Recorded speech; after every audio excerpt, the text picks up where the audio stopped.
Hello friends, welcome back to my channel knowledge station. आज हम जानेंगे भारत देश में बहने वाली नदियों के बारे में। हमारे भारत देश में कई छोटी और बड़ी नदियां हैं जो कि कई प्रदेशों से होकर गुजरती है। नदियों का होना कई प्रकार से सौभाग्य के साथ किसी भी देश के लिए तरक्की में काफी सहयोग प्रदान करता है।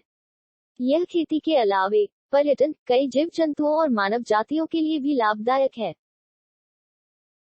भारत की नदी प्रणालियों को दो श्रेणियों, हिमालयी नदियों और दक्कन नदियों या प्रायद्वीपीय नदियों में विभाजित किया गया है। हिमालय की नदियां। हिमालयी नदियां वे नदियां हैं जिनका उद्गम हिमालय पर्वतों से होता है। हिमालय की नदियां सिंधु बेसिन, गंगा और ब्रह्मपुत्र बेसिन की नदियों में विभाजित हैं। सिंधु बेसिन की नदियां सिंधु से बहती हैं और इसकी सहायक नदियां झेलम, चिनाब, रावी, व्यास, सतलुज हैं। सिंधु नदी तिब्बत में मानसरोवर झील से निकलती है। यह पश्चिम दिशा की ओर बहती है और गिलगित के पास दक्षिण की ओर मुड़कर पाकिस्तान में प्रवेश करती है। लगभग 2900 किलोमीटर की दूरी तय करने के बाद यह कराची के पास अरब सागर में गिरती है। गंगा हिंदू के अनुसार सबसे पवित्र नदी है। यह हिमालय में गंगोत्री से शुरू होकर लगभग 2525 किलोमीटर की यात्रा करके बंगाल की खाड़ी में गिर गई है।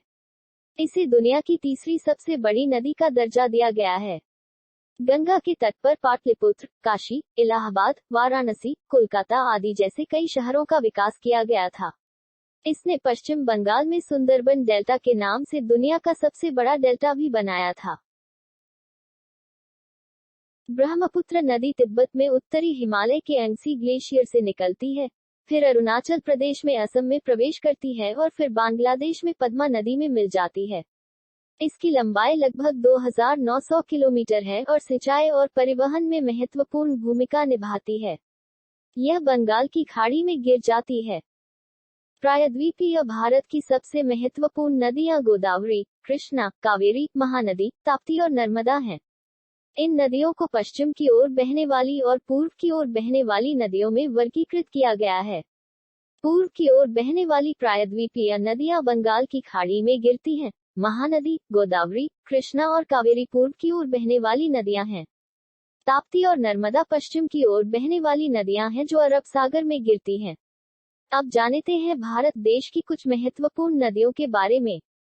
यमुना नदी हिमालय में यमुनोत्री ग्लेशियर से निकली थी, फिर कई राज्यों में यात्रा करती है और त्रिवेणी, इलाहाबाद में गंगा में विलीन हो जाती है। इसकी कुल लंबाई 1376 किलोमीटर है। यमुना नदी के पानी ने दिल्ली की जलापूर्ति में लगभग 70% का योगदान दिया। ताजमहल यमुना नदी के तट पर स्थित है। महानदी छत्तीसगढ़ और ओडिशा राज्य की एक प्रमुख नदी है। इसे वर्षों से आए विनाशकारी बाढ़ के कारण उड़ीसा की बर्बादी भी कहा जाता है, लेकिन जब तक हीराकुंड बांध का निर्माण नहीं हुआ। इसकी कुल लंबाई 858 किलोमीटर है। गोदावरी दक्षिण भारत की सबसे लंबी नदी है और गंगा के बाद भारत में दूसरी सबसे बड़ी नदी है। यह महाराष्ट्र से निकलती है और आंध्र प्रदेश से होकर बहती है, फिर 1465 किलोमीटर की दूरी तय करके बंगाल की खाड़ी में मिल जाती है। गंगा और गोदावरी के बाद भारत की तीसरी सबसे लंबी नदी कृष्णा नदी जो महाराष्ट्र के महाबलेश्वर से निकलती है और कर्नाटक, आंध्र प्रदेश राज्य से होकर बहती है और अंत में 1400 किलोमीटर की दूरी तय करके बंगाल की खाड़ी में मिल जाती है। कावेरी नदी भारत की बड़ी नदियों में से एक है जो कर्नाटक के पश्चिमी घाट में तालकावेरी से निकलती है और कर्नाटक और तमिलनाडु राज्यों से होकर बहती है। अंत में 765 किलोमीटर की दूरी तय करके बंगाल की खाड़ी में मिल जाती है। भारतीय उपमहाद्वीप में नर्मदा नदी पांचवी सबसे लंबी है। इसके विशाल योगदान के कारण इसे मध्य प्रदेश की जीवन रेखा भी कहा जाता है। नर्मदा नदी मध्य प्रदेश के अमरकंटक के नर्मदा कुंड से निकलती है और 1312 किलोमीटर की दूरी तय करके गुजरात के पास अरब सागर में मिल जाती है। ताप्ती नदी मध्य भारत की प्रमुख नदियों में से एक है।